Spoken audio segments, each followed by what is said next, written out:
Hi guys, Coach Tim here, and welcome to the last edition of Tim's Tennis Videos.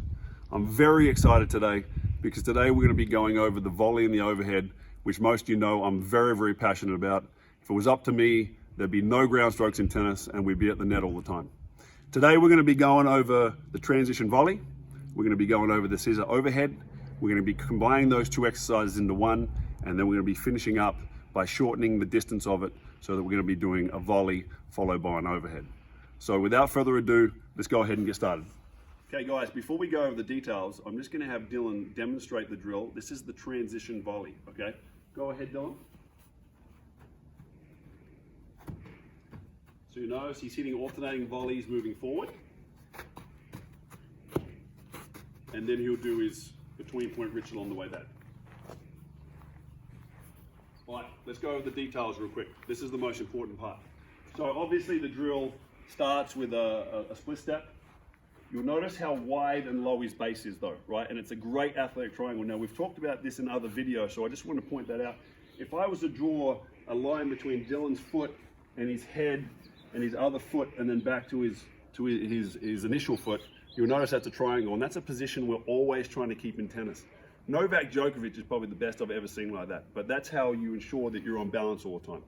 So after that is the most important move of the drill, and that's the loading or transfer step. So he steps out, right, and that's in order to transfer his weight onto his other foot. So he's going to lunge forward, put his back knee on the ground. He's going to hold, and the more you can exaggerate these moves, the better. Okay? So then Dylan, go back into position again, and we'll have you do it a couple times as a demonstration. Okay, here we go. 1, 2, 3. 1, 2, 3. Perfect.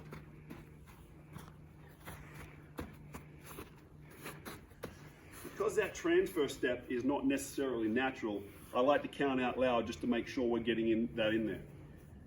Okay, and round number 2, 3.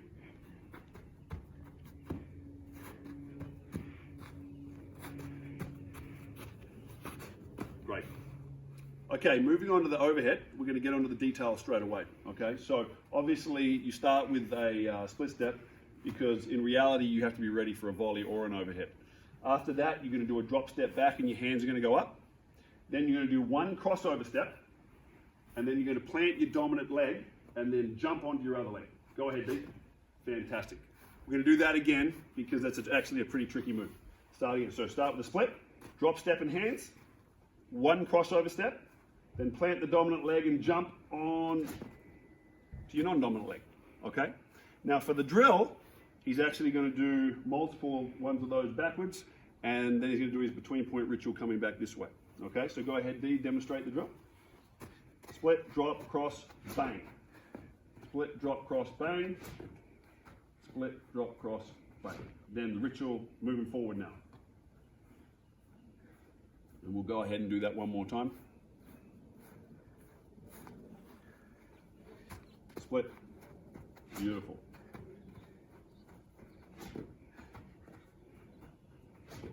The ritual on the way back.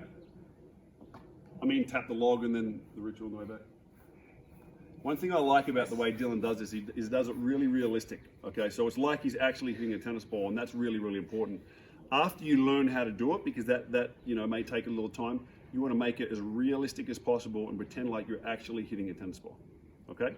Okay, drill number 3, we're actually going to combine those two exercises. So Dylan's going to do transition volleys down to the front of the grass, and then he's going to do scissor overheads on the back before going into his between point ritual. Go ahead, Dee. Notice the wide base the entire time.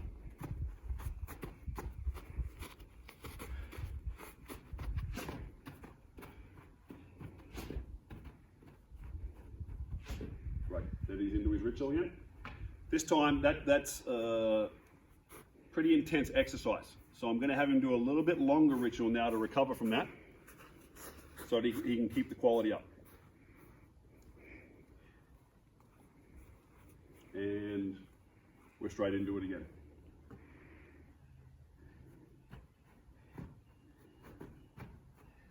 Notice the hands out in front.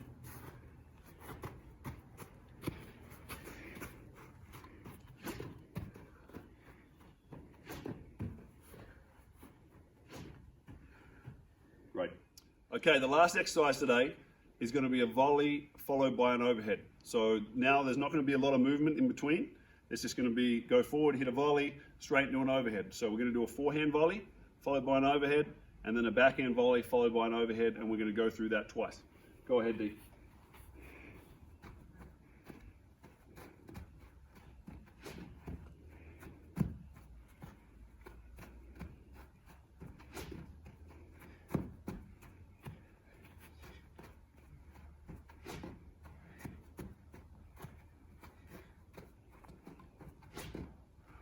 And then straight into the ritual.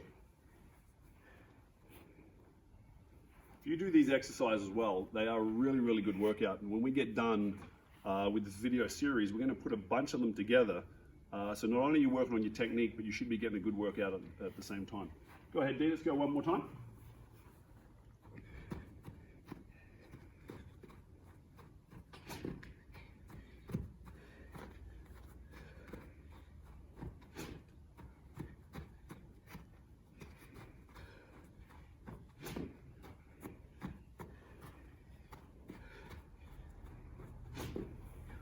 Well done. Okay guys, so we've got 4 exercises today for the volley and the overhead. The first one is the transition volley. The second one is the scissor overhead. The third one, we're combining those 2 drills into one. And the fourth one, we're alternating between the volley and the overhead. Okay, these are very, very important exercises. As you know, not a lot of great volleyers in the pro game these days, and there's a number of reasons for that, but most of the reason I'd say is technical. It requires a lot of athleticism, it requires a lot of skill. So this is a very, very important piece of the puzzle, so that when you get on the court with the tennis ball, you don't need to be worrying about, you know, your feet and your hands. You can just focus in on the ball and get in good contact with the racket. I hope you guys are having a great week, and I'll see you soon.